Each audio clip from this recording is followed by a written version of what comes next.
terms of how we define Etna, there is a quote from my father that we like to use, which is that Etna is an island within the island. When my father started making wine on Etna, everybody asked him, where he was from, and he was saying Sicily, but I am from an island within Sicily. And they say, what do you mean? Sicily is already one island. He says, yes, but in terms of enology, Sicily is one thing and Etna is another. So because of the typicity of Etna, the elevation, the different soils, the different grapes, he liked to tell the world, I'm on an island, but I operate in an island within the island.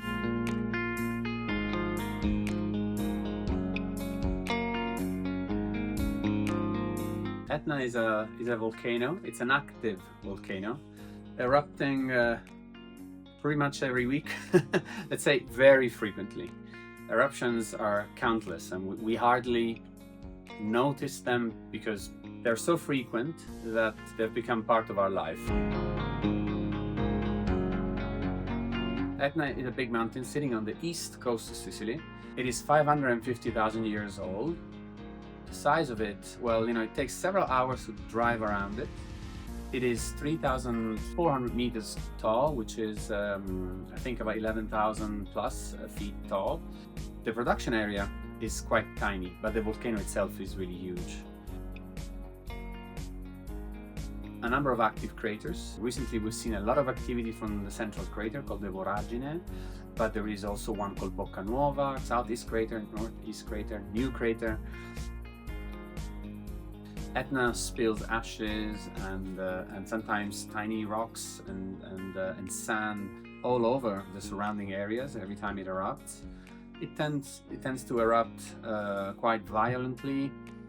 Fountains of lava shot up into the sky, and then they land and they start flowing down. Eventually lava tends to cool off in a valley called Valle del Bove on the southeast side of Etna. So it's that kind of place where a huge mountain looming over the inhabitants of the city of Catania in eastern Sicily, what some people think could be a threatening presence, but it is not really. For us, it's almost a reassuring presence. It also keeps reminding us of the power of nature.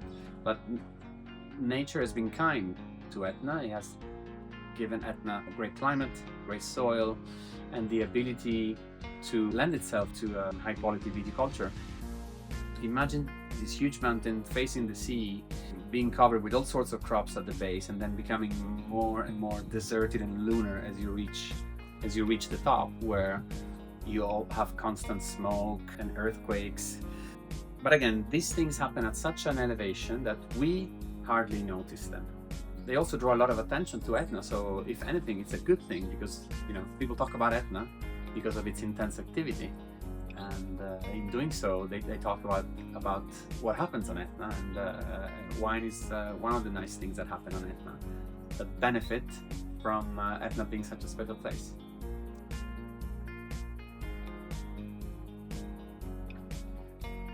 The history of my family in Sicily dates back to the 1700s.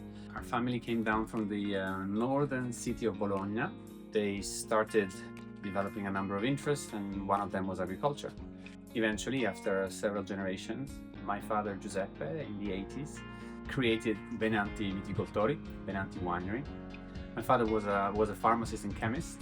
He had a passion for fine wine because developing his pharmaceutical business, he had the chance to travel around the world and go to several fine restaurants, so he became quite passionate with fine dining. So he developed quite a palate. Once he reached the age of 40, he started developing the idea.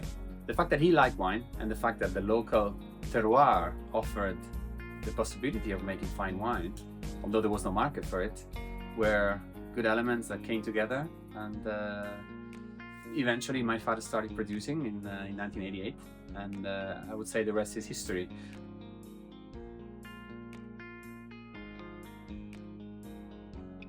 So when my father started in the 80s, he found other heroes like him, Barone di Villagrande, Cantine Russo, Ciro Biondi, who were also determined to invest in local grapes. So there was a handful of pioneers that got the ball rolling.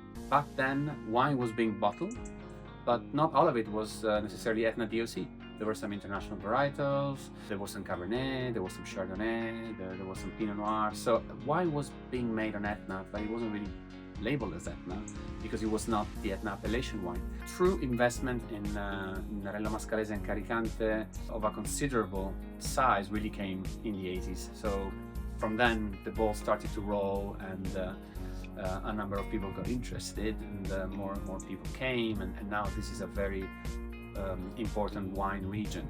But back then, really, we're coming from a time when producing bulk wine and selling it in bulk was still the main activity, and not necessarily all of it was Nerello Mascalese. And there was not much Caricante, because usually the bulk wine produced in Sicilian and Etna, and it was no exception, was mostly red.